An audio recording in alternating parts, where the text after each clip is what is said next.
Hi, my name's Ron, and I've been making skid plates for the RAD Rover for some time, but there's been quite a few people questioning wanting one made for the city, and I just recently did one.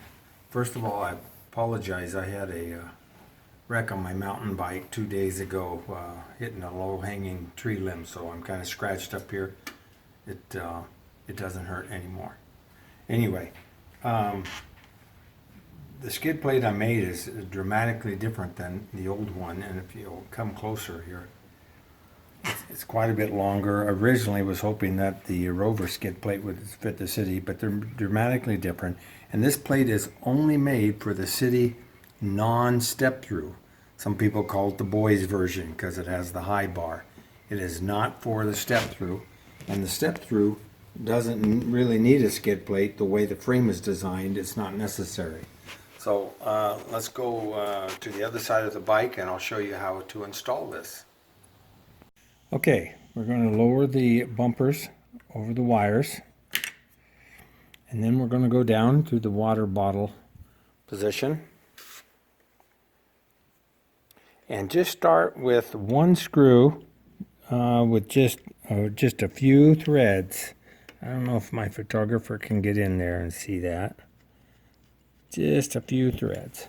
Do not tighten it up. Come back with your second screw.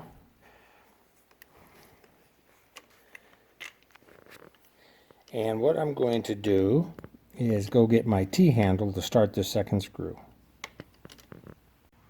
Alright, the T-handle is the best way to work on these so you can get in there.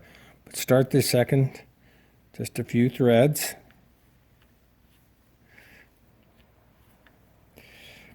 And start to tighten it down, but do not tighten it down all the way until I show you the next step. Okay, we can see there's just a little space in there where it shows a few threads before we tighten it down. We're going to bring the camera up here. We're ensuring that the wires are running between the bumpers, okay? And we want to make sure that the plate is virtually centered over the frame. In this case it is. Now we're going to tighten those screws down that hold on the water bottle and the skid plate.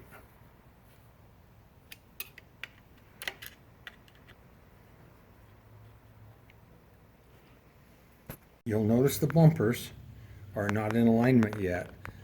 So we're going to go ahead and take our zip tie and put it in this hole, and then you're going to put it down through the hole that is part of the bike, and then you're going to use a little expertise and you're going to go down and fish that zip tie out.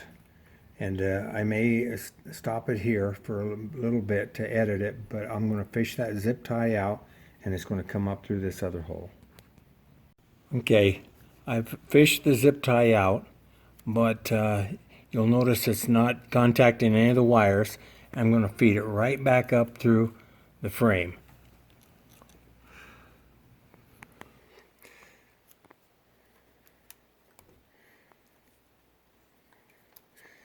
All right, hopefully you can see what we've done there.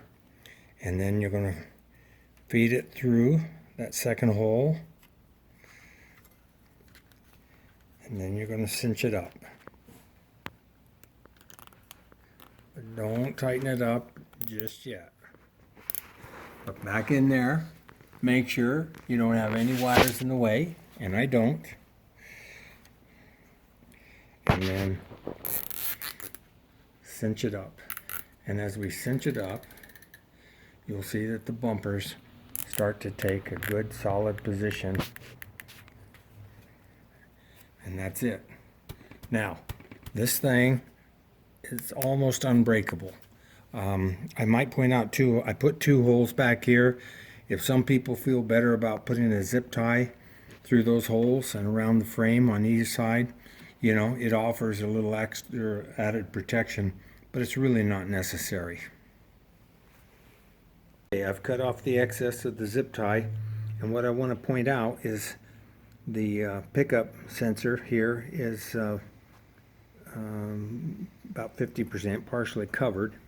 And that's going to offer a lot of protection from rocks and stuff hitting it. This KYDEX here, till the cows come home, and it's not going to break. So there you have it, and hope it saves you some headaches.